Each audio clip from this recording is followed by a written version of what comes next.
में वो भी अच्छा है ना अभी।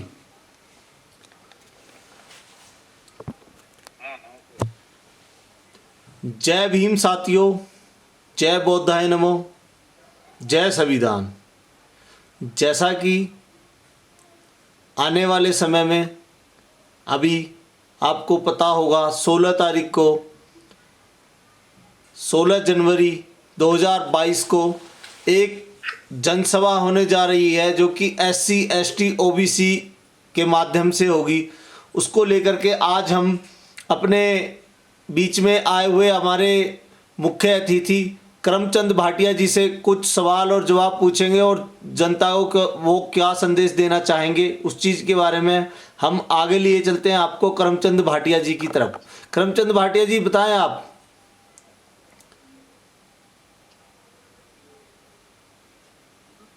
हिमाचल संयुक्त SC ST OBC अल्पसंख्यक पिछड़ा संघर्ष मोर्चा का हिमाचल प्रदेश में बड़े स्तर पर गठन किया गया है, जिसमें हम भी अभी मनोनीत सदस्य है और अभी प्रदेश की कार्यकारिणी और जिला कार्यकारिणी, प्रदेश की कार्यकारिणी और पदाधिकारियों का भी गठन नहीं हुआ है, जिसको लेकर 16 तारीख को बिलासपुर में जनवरी में मीटिंग रखी गई है।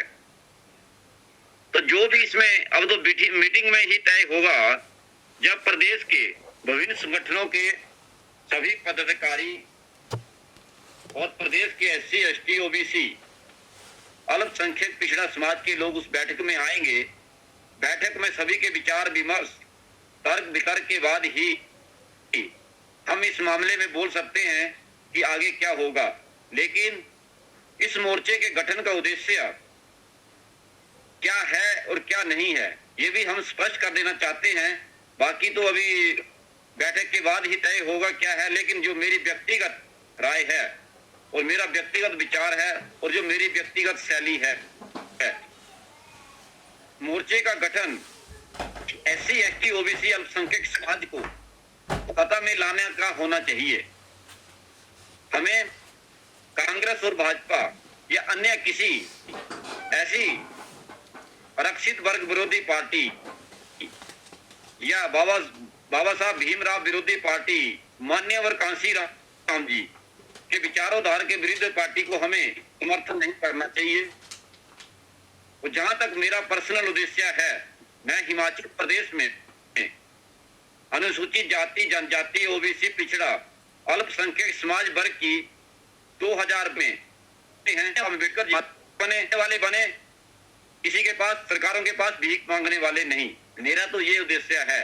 लेकिन हिमाचल प्रदेश में पिछले 1 साल से कांग्रेस, भाजपा, RSS संघ, ये तीनों ही विरोधी तरीके से जो इसमें मनोवादी लोग हैं, जो मान्यवर कांसीराम बाबा विचारधारा के विरोधी हैं, जो बाबा साहब भीमराव अंबेडकर के विचारधारा और संविधान के आंतरिक रूप से विरोधी हैं। भाजपा और RSS तो सरेआम विरोधी है, प्रत्यक्ष रूप से विरोधी है, लेकिन कांग्रेस जो अप्रत्यक्ष रूप में इसका विरोध करती है। तो इसको लेकर देवभूमि क्षत्रिय संगठन के द्वारा, जिसके अध्यक्ष रूमे ठाकुर जी हैं, कांग्रेस, भाजपा और RSS प्रायोजित प्रदेश में अनुसूचित जाति जनजाति के लोगों का एट्रोसिटी एक्ट और आरक्षण को खत्म करने को लेकर मुहिम चलाए हुए हैं। इसके अलावा हाल ही में 3-4 दिन पूर्व कसौली की विधानसभा आरक्षित सीट को ओपन करने की मुहिम चलाए हुए हैं। और हालांकि जो सिरमौर में हाटी समुदाय को जनजातीय क्षेत्र घोषित करने का वहां के लोग जो है काफी समय से मांग उठा रहे हैं। अब इसको लेकर भी देवभूमि क्षत्रिय संगठन के लोग अपनी बयानबाजियां कर रहे हैं, जो कि अनुसूचित जाति जनजाति वर्ग विरोधी है। वो तो बात ठीक है। एक मिनट में आपको रोकना चाहूंगा। संगठन के द्वारा जो प्रदेश 1 मिनट में आपको रोकना चाहूंगा। आंदोलन चलाया हुआ है, उसके कारण प्रदेश में जातीय तनाव, आपसी भाईचारा, जिसका हमारे समाज के जितने भी संगठन है, पदाधिकारी हैं, लोग हैं, उन्होंने सभी ने एक स्वर से इसका विरोध किया, इसको लेकर आंदोलन किया और देवभूमि क्षत्रिय संगठन के लोगों ने सब यात्रा निकाली थी जो बाबा साहब भीमराव की अंबेडकर चौक चौड़ा मैदान स्थित शिमला में प्रतिमा के पास इन्होंने सब यात्रा निकालने का जो इन्होंने अपनी घोषणा की थी, सरकार से अनुमति ली थी जिला प्रशासन से। जैसे ही हमें इसकी भनक लगी, हमने तुरंत 8:30 बजे सोशल मीडिया के माध्यम से भी पोस्टें चलाई और उस मामले को लेकर हिमाचल प्रदेश के माननीय मुख्यमंत्री श्री जयराम जी, प्रदेश के पुलिस महानिदेशक और जिला के एसपी और माननीय श्री राम जी कहते थे, बाबा साहब भीमराव अंबेडकर जी कहते थे कि जिसकी लाठी उसकी भैंस, जिसकी सरकार होती है उसी के हाथ में सारी ताकत होती है। तो जो विरोध कर रहे हैं सरकार भी उनकी है और विरोध करने वाले लोग भी मनुवादी लोग हैं जो सामान्य वर्ग से हैं। तो न्याय की उम्मीद तो नहीं की जा सकती थी, लेकिन जितना अपने स्तर पर होता था किया गया। इसके बाद प्रदेश के भाटिया जी एक बात मैं आपसे पूछना चाहूंगा, भाटिया जी, हिमाचल प्रदेश के जिला ऊना में एक बड़े स्तर पर SC ST OBC अल्पसंख्यक पिछड़ा समाज मोर्चा का वहां पर कार्यक्रम रखा गया जिसमें प्रदेश के सभी लोग आए और उसी दिन भारत के माननीय प्रधानमंत्री जी भाटिया जी मेरी बात सुनिएगा, एक मिनट सुनोगे आप? के नाम से जाना जाता रैली थी भाटिया जी। लेकिन हिमाचल प्रदेश सरकार को जो भाटिया जी मैं आपसे एक बात पूछना चाह रहा था कि जैसा अभी ये रोमित सिंह ठाकुर, अभी पूरे प्रदेश में रोमित सिंह ठाकुर ये धन्यवाद यात्रा निकाल रहे हैं और इसके आड़ में ये जो है सरकार को बड़ा बुरा भला बोल रहे हैं और माननीय श्री मुख्यमंत्री जी को ये सीधे शब्दों में बोल रहे हैं कि इनकी कोई मेरे सामने खड़े होने की भी, मतलब खड़ा होने तक की भी चेतावनी दे रहे हैं कि ये नहीं हमने छीन के लिया है, ऐसे ही लिया है, इस तरीके की बयानबाजी कर रहे हैं। तो इसमें आप क्या कहना चाहेंगे?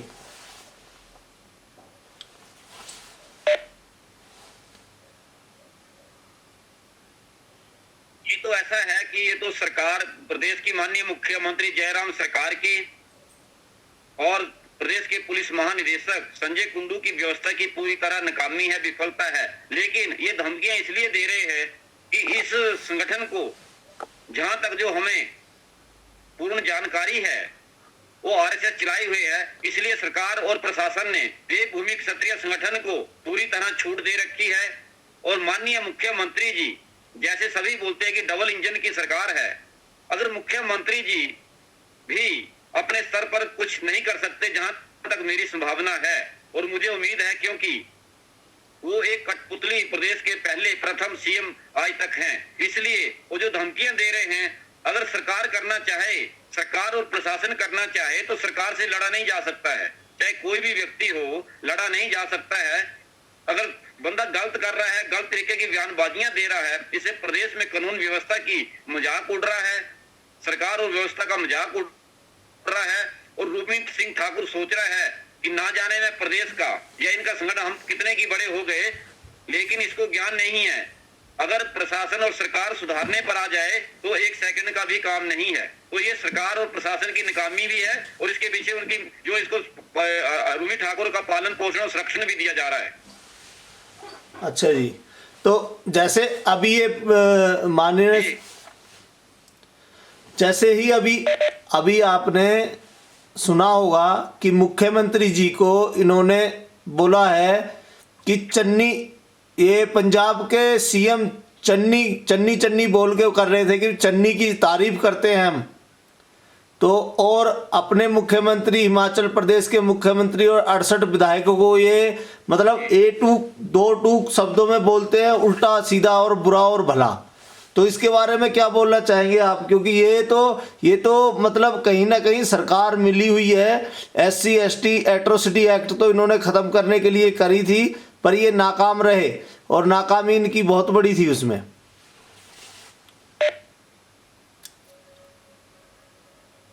देखो जी, बात ऐसी है, देखो हम तो कोई भी बोलते हैं, हमारा किसी जाति से विरोध नहीं है, मेरा किसी व्यक्ति से विरोध नहीं है, किसी धर्म से विरोध नहीं है, किसी सरकार और प्रशासन से विरोध नहीं है, लेकिन समाज में जो भी बात होना चाहिए सभ्य के तरीके से होना चाहिए, समानता से बात होना चाहिए, समरसता मुल्क और सम्मान से बात होना चाहिए। ठीक है, विधायक और मंत्रियों को इसी तरह से धमकाना या गाली गलौज देना, ये हमारे संविधान के चुने हुए प्रतिनिधित्व हैं। इस तरह की गाली धमकी देना ये तो सरकार का फेलियर ही दर्शाता है। बाकी जहां तक रोमी ठियाकर की बात है, अब तो इसकी बात प्रदेश का कोई एक पालतू जानवर भी नहीं सुनता है। ये अपने ख्याली प्लाप पुकाता रहे, अपने मन को शांत कल्पना करता रहे और दिव्य सपना लेता रहे कि जो मैं बोल रहा हूँ शायद सरकार मेरे से डर रही है, समाज के लोग डर रहे हैं, लेकिन इस सरकार में इसमें मिली हुई है, सरकार का संरक्षण प्राप्त है, सरकार इनको पाल रही है। लेकिन जहां तक आरक्षण और एट्रोसिटी की बात है, मैं आपके इस चैनल के माध्यम से चेतावनी देता हूं कि हिमाचल प्रदेश में जब तक हम जिंदा हैं, किसी भी माई के लाल में दम नहीं है, किसी में भी माई के लाल में दम नहीं है। भोले भाले लोग हैं, हम सब्र रखते हैं, लेकिन अगर पानी गले से ऊपर हो जाए, आंखों से ऊपर हो जाए, तो उसका जवाब देना हम भी जानते हैं। इस चीज में सरकार भी और रूमित सिंह ठाकुर भी और इनका संगठन भी और जो इनका पालन पोषण कर रहे हैं वो भी चीज को सुन लें। जितने हम शांत हैं उतने हम आक्रामक है, लेकिन हम प्रदेश में आपसी भाईचारा खराब नहीं करना चाहते, कानून व्यवस्था को हाथ में लाइन लेना चाहते, और हम कानून व्यवस्था का पालन करने वाले लोग हैं। अगर कोई गलत करेगा तो जैसा करेगा वैसा भरेगा। बुरे काम का बुरा नतीजा, क्यों वे चाचा, हाँ भतीजा। तो आप अब संगठन के लिए क्या बोलना चाहेंगे, जो हमारा हिमाचल प्रदेश में संगठन बना हुआ है SC ST OBC माइनॉरिटी में, इसमें हम आपको मतलब प्रदेश की जो जितने भी संगठन हैं और भी छोटे छोटे संगठन हैं, उनको आप किस तरीके से देखते हैं और कैसे मतलब आगे आप लाना चाहेंगे, उनको अपने शब्दों के द्वारा बता दें थोड़ा।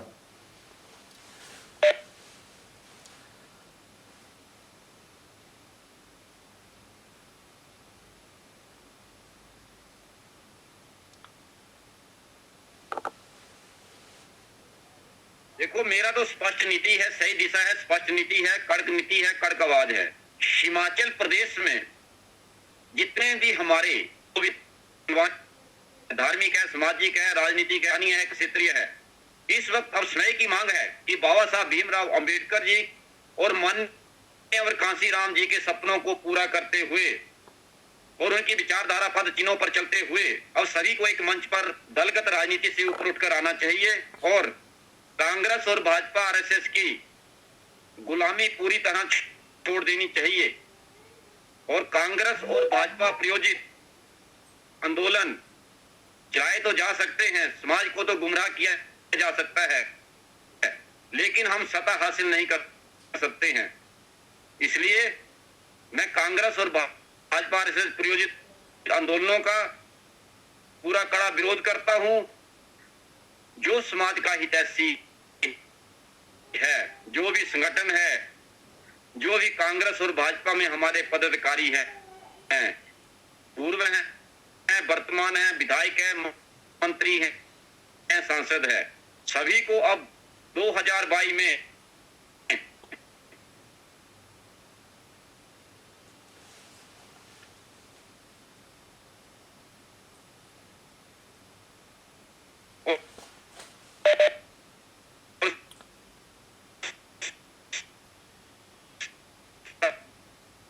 में हमारा एक लंबा प्रयास करना। लोग हैं काम समाज और भाषा करते हैं, नेता देते हैं, के लिए काम करने की बजाय समाज के लिए काम करें तो हम 2022 और 17 में 27 में SC ST OBC समाज के लोग कुछ ना जीत सकते हैं, हम पावरफुल बन सकते हैं। और इसलिए जो संगठन है, मेरा संगठन की बैठक के अंदर भी यही प्रयास रहेगा और कांग्रेस और भाजपा समर्थन या कांग्रेस और भाजपा को सत्ता में लाने के लिए संगठन के अंदर हम इस ऐसे किसी भी विचारधारा का समर्थन नहीं करेंगे और किसी के गुणगान के लिए संगठन नहीं बनाया जाएगा। हमारा प्रयास यही होगा कि जितने भी हमारे समाज के बुद्धिजीवी राजनेता हैं, काम करते हैं, तेज तरार हैं, जुझारू हैं, कांग्रेस और भाजपा की गुलामी छोड़ते हुए इनके प्रति कार्य करते हुए हिमाचल प्रदेश में इस वक्त विभिन्न राजनीतिक पार्टियां उभर कर हमारे वर्गों से आ रही, लेकिन अभी वो 30 सालों तक सत्ता में नहीं आ सकती।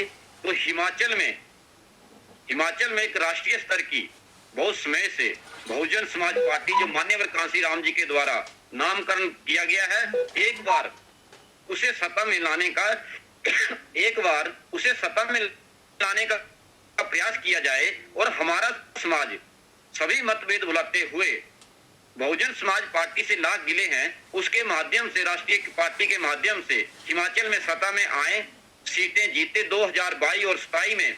उसके बाद 27 के बाद अगर 22 में हम सत्ता में आ जाते हैं, पावरफुल हमारा समाज बहुजन समाज पार्टी की तरफ से बन जाता है, तो 27 के बाद जितने भी और हमारे छोटे छोटे संगठन उभर रहे हैं वो इस पार्टी के माध्यम से मजबूत होके सत्ता में आके मजबूत होके आने वाले समय में और पार्टियां भी अपने बनाना अगर चलाना चाहें तो चला सकते हैं, मुझे आपत्ति नहीं है। लेकिन इस वक्त छोटे छोटे दलों में उलझना, छोटे छोटे पार्टियों में उलझना हमारे समाज की एकता, अखंडता और संगठन के लिए बहुत ही घातक है। हाँ, ये कहते हैं हमारे लोग कि बहुजन समाज पार्टी के लोग हिमाचल में काम नहीं करते, लेकिन जब तक हम बहुजन समाज पार्टी में अंदर नहीं जाते तो हमें किस तरह के पद मिल सकते हैं, नहीं मिल सकते हैं।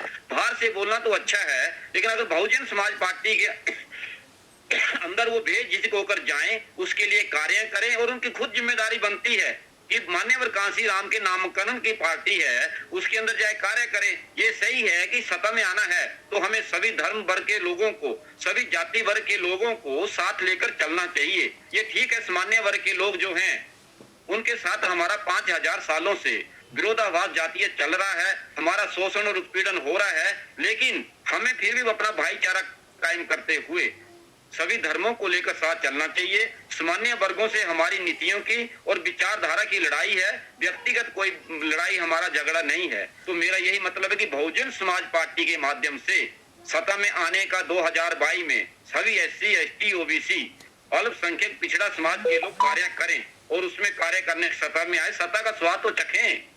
हिमाचल में मान्यवर कांसी राम जी के उन सपनों को पूरा करें कि हम शासक बने, हम देले वाले बने। आज तक हम कांग्रेस और भाजपा के माध्यम से भीख ही मांगते आ रहे हैं, गुलामियां करते आ रहे हैं और ये पार्टियां हमारा शोषण और उत्पीड़न कर रही है और हम लोग इनके चाटुकार, चमचे, गुलाम, दब्बू और सेवक बने हुए हैं, जो बहुत ही शर्म की बात है। इसलिए बाबा साहब ने कहा था संघर्ष करो, शिक्षित बनो, संगठित हो।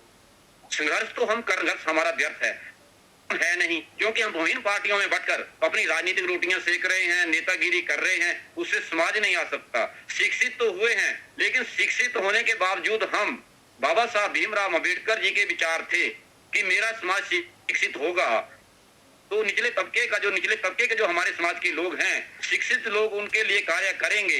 आर्थिक रूप में साधन संपन्न जब हमारा समाज होगा तो निचले तबके के लिए कार्य करेंगे। लेकिन बाबा साहब भीमराव अम्बेडकर के संविधान की बदौलत जो समाज के हमारे लोग, चाहे रोजगार के क्षेत्र में, चाहे सरकारी के क्षेत्र में, चाहे राजनीतिक के क्षेत्र में ऊपर साधन संपन्न हो रहे हैं, वो केवल अपने परिवारों तक ही सीमित होकर रह गए हैं।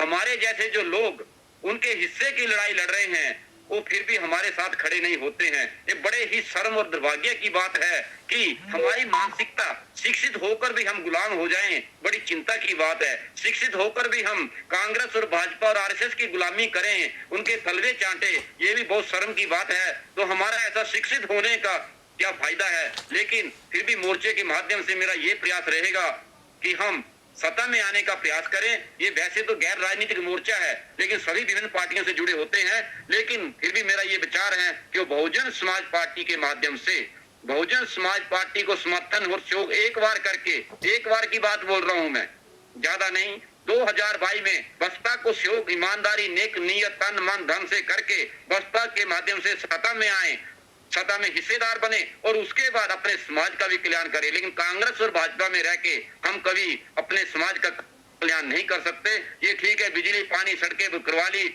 गली मोहल्लों के काम करवा ली, इससे ज्यादा बीजेपी कांग्रेस वाले नहीं करने देते। ये मेरा जहां तक पर्सनल विचार है। ठीक है जी, ठीक है, ओके, थैंक यू, धन्यवाद आपका बहुत बहुत।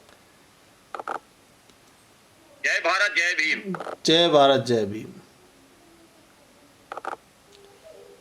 अंत में एक पंक्तियों के साथ में हम आज का वीडियो यहीं पे समाप्त करेंगे। मुझे धर्म की आवश्यकता है, धर्म के नाम पर पाखंड की नहीं। ये डॉक्टर साहब भीमराव अंबेडकर जी ने कही थी, जो कि हमारे दिल के चहीते थे। तो मैं सभी लोगों से आग्रह करूँगा और लास्ट में एक बार मैं और आपको बोलूँगा कि प्लीज़ जुड़ो, संगठन के साथ जुड़ो और संगठन को मजबूत करो। जब तक हमारे पास संगठन मजबूत नहीं होगा, ये लोग हमारा शोषण ही करते रहेंगे। थैंक यू, धन्यवाद, जय भीम, जय भारत।